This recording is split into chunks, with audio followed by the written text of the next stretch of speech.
Court ఎక్కడ CBI enquiry చేస్తుందో అని చెప్పి భయపడి సిఐడి ఎంక్వైరీ వేయించుకొని వీళ్ళకి సంబంధించిన వాళ్ళన్నీ కూడా అటాచ్మెంట్ నుంచి తప్పించుకొని వాళ్ళ లబ్ధిదారులకు మేలు చేస్తూ లక్షలాది మందికి పొట్టగొడుతున్నారన్న ఉద్దేశంతోనే ఈరోజు మేము ఆ లబ్ధిదారులకు మేలు చేయండి అన్న ఉద్దేశంపైన ఈరోజు పట్టుబడడం జరిగింది తప్పితే వీళ్ళంతా కూడా దాన్ని వేరే రకంగా చేసినటువంటి తప్పును తప్పించుకోవడానికి మాపైన ఎదురుదాడి చేస్తున్నారు. మేము ఏ రోజు మాట్లాడా కూడా ప్రజలకు సంబంధించిన అంశాలపైనే ప్రజలు ఇబ్బందులు పడుతున్నారో వాటిపైనే గట్టిగా పట్టుబట్టాం కానీ ఏదో తప్పించుకోవడానికో ఇంకోటో కాదు. కానీ ప్రభుత్వం తప్పించుకోవడానికి ఆ చర్చను పక్కదోవ పట్టించడానికి చేసినటువంటి ప్రయత్నం గురించే మేము ఈరోజే దానిపైన చర్చ జరగాలి అని చెప్పి గట్టిగా పట్టుబడడం జరిగింది. అదే రకంగా తెలుగుదేశం పార్టీకి ఉద్యోగస్తుల పైన ఎప్పుడు కూడా ఒక కక్షపూరితమైన వాతావరణం వాళ్ళు ఎప్పుడు కూడా పెట్టుకుంటారు. గతంలో చంద్రబాబు నాయుడు గారు పరిపాలించిన 9 సంవత్సరాలలో కూడా ఉద్యోగస్తుల్ని అనేక రకాలుగా అవమాన పాలు చేసినటువంటి అంశం మనం అందరూ కూడా చూసినటువంటిదే. ఎక్కడ పడితే అక్కడ పబ్లిక్లో వాళ్ళని ఏదంటే అది తిట్టడం, వాళ్ళు చేస్తున్నటువంటి పనిని చేయనీయకుండా వాళ్ళు కష్టపడి సాధించినటువంటి తన గొప్పలుగా చెప్పుకుంటూ ఉద్యోగస్తులను కానీ ఉపాధ్యాయులను కానీ చాలా నిర్లక్ష్యించినటువంటి తీరు మనం అందరం కూడా గతంలో చూసాం.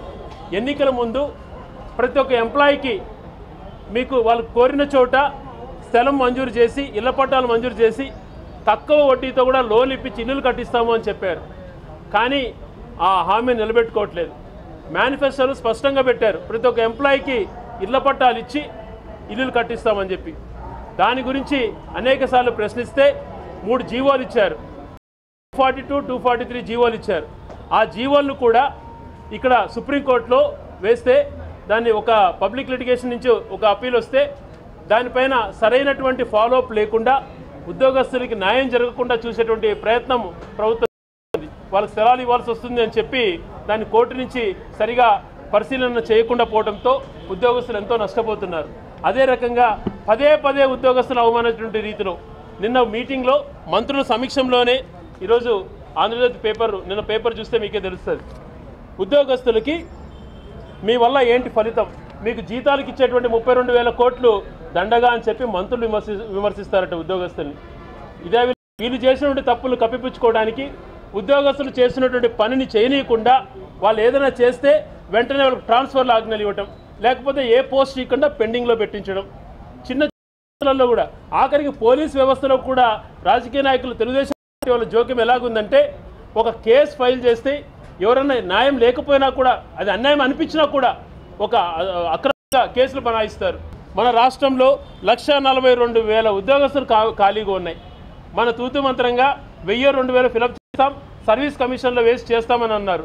అది కూడా ఇంతవరకు దాన్ని సరైనటువంటి ఇంప్లిమెంటేషన్ లేదు. మరి చేసేది కాదు.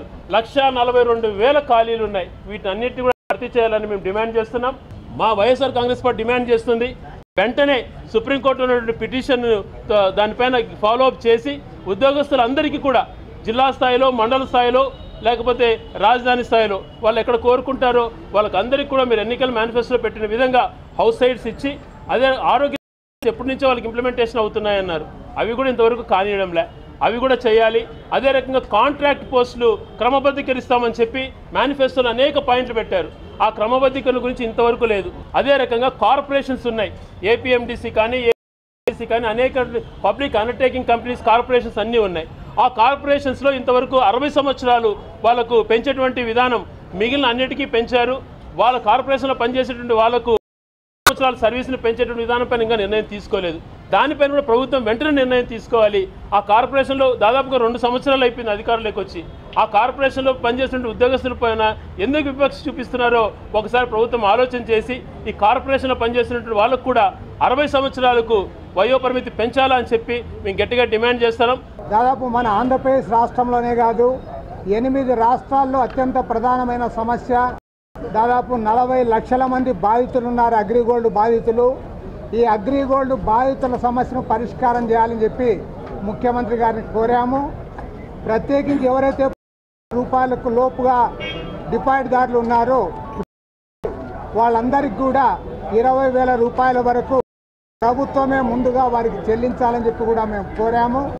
అంతేకాకుండా ఇవాళ వారి ఆస్తులు ఏవైతే ఉన్నాయో ఆస్తులన్నీ కూడా ప్రభుత్వమే స్వాధీనం చేసుకొని సమస్య పరిష్కారం చేయాలని చెప్పి కూడా కోరడం జరిగింది.